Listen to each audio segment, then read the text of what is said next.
You're doing everything to entertain people and stuff like that, and still you're getting a lot of hate. I get trolled for every little thing, and I don't deserve that. इतना गाली ठीक है गाली, ये are word क्या है यार? What do you like? Are you guys nuts? Do you know the meaning of R? It's like a person who sleeps for money. Am I doing that? I am trying to entertain people. I'm trying to be doing my work. But fuck, bro. Can you stop this R word? Hey guys, welcome back to the channel. Today let's talk about Shreya Kalra acting like a pick me in Lockup season 2. Show start होके अभी कुछ ही दिन हुए हैं और इस पर drama already top tier चल रहा है और इस सारे ड्रामा के सेंटर में है internet's favourite polarising creator Shreya Kalra. तो आज के इस पॉडकास्ट में हम डाइसेक्ट करेंगे श्रेया का अलेज्ड पिक मी बिहेवियर और कैसे उन्होंने एक सेंसिटिव मुद्दे को उठाते हुए वेटरन एक्टर राम कपूर को पब्लिकली एज शेम कर दिया। प्लस हम बात करेंगे उनके रियलिटी शो के दुश्मन योगेश रावत और आकांक्षा चौधरी के गंदे झगड़े के बारे में। श्रेया के थ्रू किया गया एक शॉकिंग पर्सनल एक्सपोजर ऑफ आकांक्षा चमोला। तो चलिए सबसे पहले बात करते हैं इस सीजन के सबसे बड़े फेस ऑफ की, जहां से श्रेया कालरा को इंटरनेट पर हेविली पिकमी और फेक फेमिनिस्ट बोला जा रहा है। लॉकअप की प्रीमियर पर ही श्रेया ने सीधा टारगेट किया था वेटरन टेलीविजन और बॉलीवुड एक्टर राम कपूर को उनके एक पास्ट कॉन्ट्रोवर्शियल स्टेटमेंट पर। पहले हम लोग समझते हैं कि राम कपूर का एग्जैक्ट स्टेटमेंट क्या था जिसके पीछे पूरा बवाल हुआ। राम कपूर ने एक प्रेस कॉन्फ्रेंस इंटरव्यू के दौरान अपने बेहद हेक्टिक और थकाने वाले प्रमोशनल स्केड्यूल को डिस्क्राइब करने के लिए एक इनसेंसिटिव मेटाफोर यूज किया। उन्होंने कहा था it felt like being gang raped. जब लॉकअप 2 के स्टेज पर फराह खान ने उन्हें कन्फ्रंट करते हुए बोला कि some people said that you have lost your mind along with your weight, तब राम कपूर ने इसे डिफेंड करते हुए कहा कि ये उनका सेंस ऑफ ह्यूमर है और कहा कि उनका मजाक करने का स्टाइल हमेशा से ऐसे ही रहा है, पर उन्होंने इस इंसिडेंट से सीखा और वो आगे बढ़ गए हैं। अभी राम कपूर का जो स्टेटमेंट था वो गलत था और उस पर टोकना बिल्कुल सही था, पर श्रेया ने जिस तरीके से उन पर अटैक किया वहाँ उनका पिकमी एटीट्यूड साफ दिखा। उन्होंने मुद्दे से भटक कर राम कपूर को एज शेम करना शुरू कर दिया। She said you are 52, you are my father's age. Shreya ने डायरेक्टली उनकी उम्र को टारगेट किया और उन्हें उनकी बाप की उम्र का याद दिलाया जो कि बिल्कुल इररेलेवेंट था। She also said you are 52, you are still learning, that's a big shock to me honestly. Shreya का ताना ये था कि 52 साल की उम्र में कोई कैसे सीख सकता है। उन्होंने एज को विजडम से जोड़कर बोला कि इस उम्र में तो आपको सब पता होना चाहिए था। अभी इस पर राम कपूर का भी रिस्पॉन्स आता है। राम कपूर ने बहुत ही कामली जवाब दिया। He quoted, I hope all my life I learn. I hope till I die I learn. I hope I am a child till I die. पर श्रेया लगातार उन्हें एज के नाम पर बुली करती रही ताकि वो खुद को एक सुपीरियर मॉडर्न वुमेन दिखा सके। राम कपूर के अलावा श्रेया का एक और लंबा झगड़ा चल रहा है जिसका कनेक्शन स्प्लिट्सविला 16 के फिनाले के आसपास से है। The Yogesh Ruru Akanksha angle. Splitsvilla में Yogesh Rawat was initially with Ruru Thakur, पर बाद में एलिगेशंस आए कि योगेश ने रूरू को चीट किया विद आकांक्षा चौधरी। अभी इसमें एंट्री होती है श्रेया की as a righteous voice.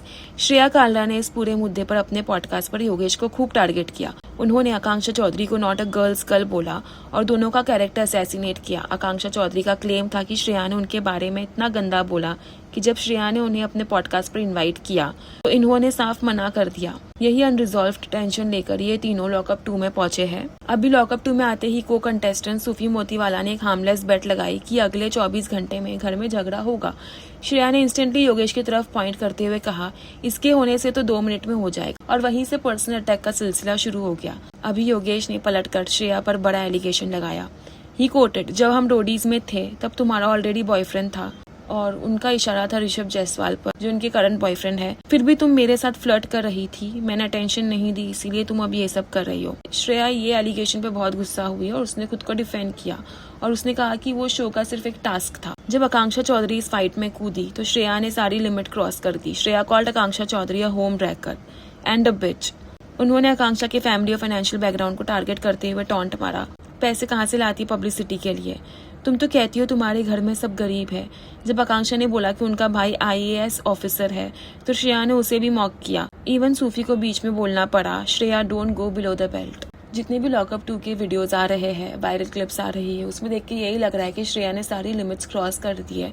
But इस बार उन्होंने कुछ ऐसा किया है जो कोई सोच भी नहीं सकता है। उन्होंने आकांक्षा चमोला का एक बहुत ही पर्सनल सेंसिटिव सीक्रेट जो आकांक्षा ने सिर्फ श्रेया को बताया था वो नेशनल टेलीविजन पर आउट कर दिया। आकांक्षा चमोला ऑलरेडी शो के प्रीमियर से ही लाइमलाइट में है क्योंकि उन्होंने एक्टर गौरव खन्ना से अपने डिवोर्स से सेपरेशन की अनाउंसमेंट की थी।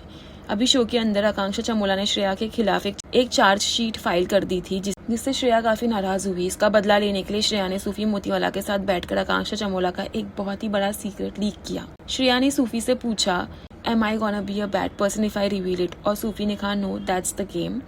इसके बाद श्रेया ने बिना किसी झिझक के क्लेम किया शी इज़ बाइसेक्सुअल।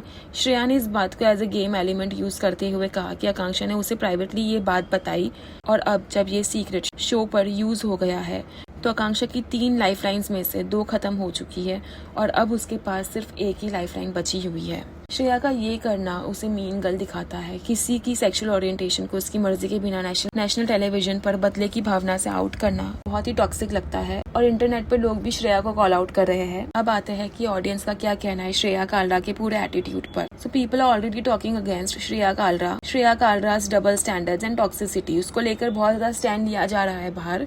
लोगों का साफ मानना है कि श्रेया कालरा इस शो की सबसे बड़ी रेज बेटिंग कंटेस्टेंट है। वो जानबूझकर ऐसे प्रोवोकेटिव और गंदे स्टेटमेंट्स देती है जिससे कि लोग गुस्से में आकर उन्हें अटेंशन दे, क्योंकि उन्हें पता है कि चाहे नेगेटिव ही सही फुटेज तो मिलेगी।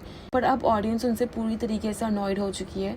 ऑडियंस का सबसे बड़ा पॉइंट ये है कि एक तरफ राम कपूर के सामने इतनी बड़ी फेमिनिस्ट बनती है, लड़कियों के राइट्स पर लेक्चर देती है, और दूसरी तरफ घर के अंदर आते ही वो एक लड़की जो कि आकांक्षा चौधरी है उसके कैरेक्टर पे, उसके फाइनेंशियल स्टेटस पर अटैक करती है, और दूसरी लड़की जो कि आकांक्षा चमोला है उसकी सेक्सुअलिटी को पब्लिकली आउट कर देती है। लोगों ने ये सारी चीज कनेक्ट किया उनकी पुरानी मेड कंट्रोवर्सी के साथ भी।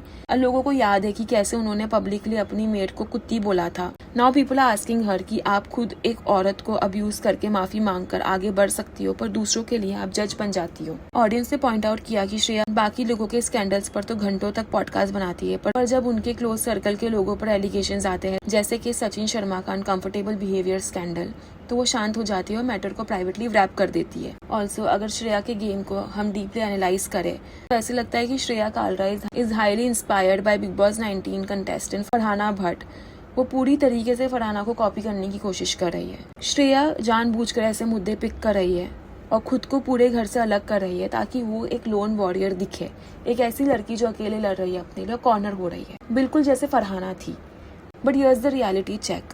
फरहाना और श्रेया में एक जमीन आसमान का फर्क है। फरहाना एक कॉम्प्लिकेटेड और लेयर्ड कंटेस्टेंट रही है। उन पर जो भी रिएक्शंस या सिचुएशंस आई वो नेचुरल थी और उन्होंने खुद से कभी कुछ प्लान नहीं किया, ना ही कुछ स्क्रिप्ट किया। फॉर एग्जाम्पल हम अमाल मलिक का ही एग्जाम्पल ले लेते हैं। जब उन्होंने फैमिली वीक नीलम का लेटर को श्रेड किया था, जैसे अमाल ने बिहेव किया था फरहाना के साथ, वो सब कुछ नेचुरल था। इट वॉज नॉट प्लान्ड और नॉट स्क्रिप्टेड। तो फरहाना के साथ जो सिचुएशंस हुई है बिग बॉस के घर में, वो नेचुरली उस पर आई और उसका रिएक्शन काफी रॉ और नेचुरल रहा है। बट अगर हम श्रेया की बात करें तो यहाँ श्रेया पूरी तरह से स्क्रिप्टेड और फेक लगती है। फरहाना की कॉपी करने के चक्कर में वो नेहल की जितनी इरिटेटिंग लगने लगी है, जिसे देखकर ऑडियंस अपना सर पकड़ लेते हैं और कहते हैं कि बस चुप कर जा। एंड में बस इतना ही कहा जा सकता है कि आप चाहे रियलिटी शो में किसी को कितना भी कॉपी कर लो, कितनी भी स्क्रिप्ट्स प्लान कर लो, पर कैमरा के सामने आपकी रियल आइडेंटिटी और रियल पर्सनालिटी कभी ना कभी तो दिख ही जाती है। श्रेया का फेक प्रोग्रेसिव कार्ड और उनका टॉक्सिक क्लासिस्ट, एजिस्ट और आउटिंग बिहेवियर अब ऑडियंस के सामने आ चुका है। आपका क्या सोचना है इस पूरे ड्रामा पर? क्या श्रेया वाकई फरहाना बनना चाहती है पर नेहल बनती जा रही है? Drop your thoughts in the comment section below. Channel को सब्सक्राइब करना मत भूलना। See you in the next podcast. Bye.